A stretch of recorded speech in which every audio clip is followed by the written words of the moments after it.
در حوزه تاریخ بشر بیشتر کشورها نسبتاً جوان هستند.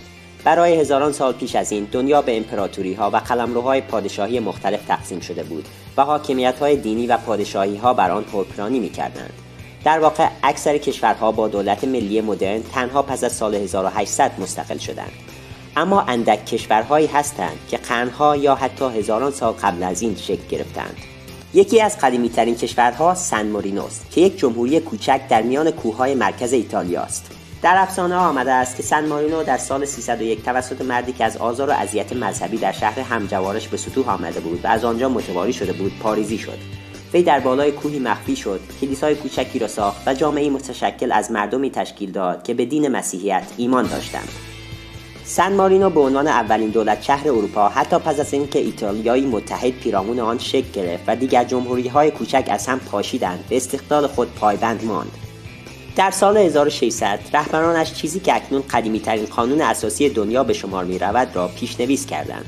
حتی پیرتر از سن مارینو کشور چین است که هر سال بنیانگذاری کشور خود را در 221 سال قبل از میلاد مسیح جشن می‌گیرد. تمدن در چین تقریباً به 5000 سال قبل باز می‌گردد. این منطقه با مجموعه‌ای از قبایل شکل گرفت و به 7 دولت که دور تا دور آنها با دیوار محصور شده بود تقسیم می‌شد.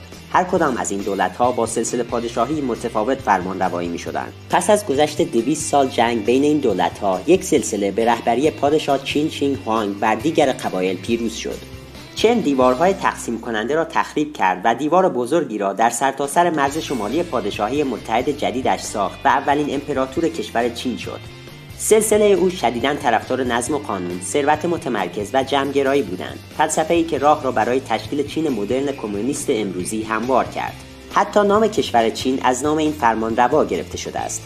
اما ژاپن، همسایه چین، شاید کشوری کهن‌تر باشد. ژاپن 660 سال قبل از میلاد مسیح را زمان بنیانگذاری این کشور بیان می‌کند. طبق افسانه‌ها، امپراتور جیمو بر قدرتمندترین قلمرو این ناحیه غلبه کرد و یک دولت مرکزی را تشکیل داد. این باور وجود دارد که جیمو از نوادگان الهه خورشید و اولین جد خانواده سلطنتی این کشور است.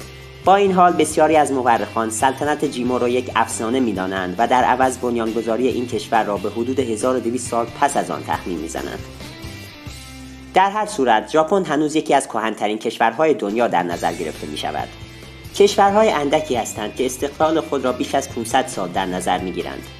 یک استثناء کشور فرانسه است که از سال 843 یک کشور بوده. استقلال دانمارک و اتریش تقریباً یک قرن بعد صورت گرفت. در واقع با وجود اینکه اروپا ناحیه‌ای نیست که بشر در آنجا ابتدا پا به عرصه وجود گذاشت، اما بسیاری از کهن‌ترین کشورهای دنیا در آنجا قرار دارند. بخشی از این به این خاطر است که برای قرن‌ها بیشتر قسمت‌های دنیا در تملک کشورهای اروپایی بوده است. امپراتوری بریتانیا به تنهایی بر هند، استرالیا، بیشتر آفریقا و آمریکای شمالی و جزایر بیشماری حکمرانی می‌کرده است. بسیاری از این ملت‌ها تا زمان استعمارزدایی پس از جنگ جهانی دوم مستقل نشدند. در نتیجه بیشتر کشورهایی که در نظر ما کهن می‌آیند، آنقدرها که ما تصور می‌کنیم کهن نیستند.